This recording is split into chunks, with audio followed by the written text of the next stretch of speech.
क्या आप जानते हैं कि रावण और कुंभकर्ण दोनों का एक अद्भुत और रहस्यमयी पिछला जन्म था? आइए जानें उनकी कथा।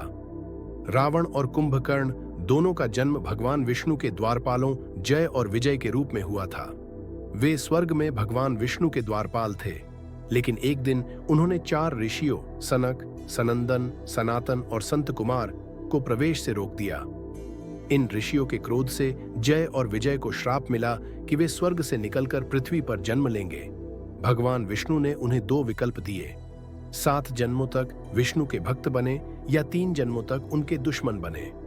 उन्होंने दूसरा विकल्प चुना, 3 जन्मों तक भगवान विष्णु के दुश्मन बनकर उनकी मौत का कारण बनेंगे। पहले जन्म में वे हिरण्याक्ष और हिरण्यकशिपु बने। हिरण्याक्ष और हिरण्यकशिपु 2 महान राक्षस थे जो अपने घमंड और शक्ति के लिए प्रसिद्ध थे। हिरण्याक्ष ने पृथ्वी को समुद्र में डुबो दिया था और भगवान विष्णु ने उसे वराह अवतार में मारा, जिसमें भगवान ने पृथ्वी को समुद्र से उबारने के लिए उसे अपनी सूंड से उठाया। वहीं उसके भाई हिरण्यकशिपु ने भगवान विष्णु के प्रति घृणा की और अपने पुत्र प्रहलाद को भी विष्णु भक्ति से रोकने की कोशिश की। लेकिन अंततः भगवान विष्णु ने नरसिंह अवतार में हिरण्यकशिपु का वध किया, जिससे उनके दोनों जन्मों का अंत हुआ। अपने दूसरे जन्म में वे रावण और कुंभकर्ण बने। रावण ने लंका में राज किया और कुंभकर्ण उसका भाई था, जो अपनी असीम शक्ति और गहरी नींद के लिए प्रसिद्ध था। रावण ने भगवान शिव से वरदान प्राप्त किया, जिससे वह अजेय बना था। रावण ने माता सीता का अपहरण कर लंका ले आया, जिससे भगवान राम के साथ युद्ध हुआ। कुंभकर्ण, जो गहरी नींद में रहता था, जब जागा तो रावण के पक्ष में युद्ध करने आया। उसने श्री राम की सेना से भयंकर युद्ध किया, लेकिन राम ने उसे अपनी सेना के साथ हराया। फिर रावण के साथ युद्ध में रावण की हार हुई और भगवान राम ने उसकी मृत्यु का कारण बना।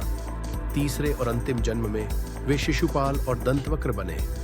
शिशुपाल भगवान कृष्ण के चचेरे भाई थे, लेकिन जन्म से ही उनका स्वभाव विष्णु के प्रति द्वेषपूर्ण था। उनकी 3 आंखें और 4 भुजाएं थीं, लेकिन भगवान कृष्ण के स्पर्श से उनकी अतिरिक्त आंख और भुजाएं गायब हो गईं। शिशुपाल का जन्म के समय भविष्यवाणी की गई थी कि उनकी मृत्यु भगवान कृष्ण के हाथों होगी। उन्होंने कृष्ण के राज्याभिषेक के समय उनका अपमान किया और अंततः सुदर्शन चक्र से मारे गए।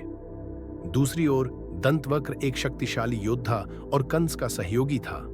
भगवान कृष्ण ने उसे युद्ध में हराकर अपने चक्र से उसका अंत किया। इस तरह उनके 3 जन्मों का श्राप समाप्त हुआ।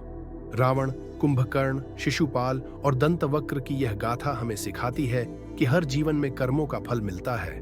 ऐसी और भी महाकाव्य गाथाओं के लिए चैनल को फॉलो करें। जय श्री राम।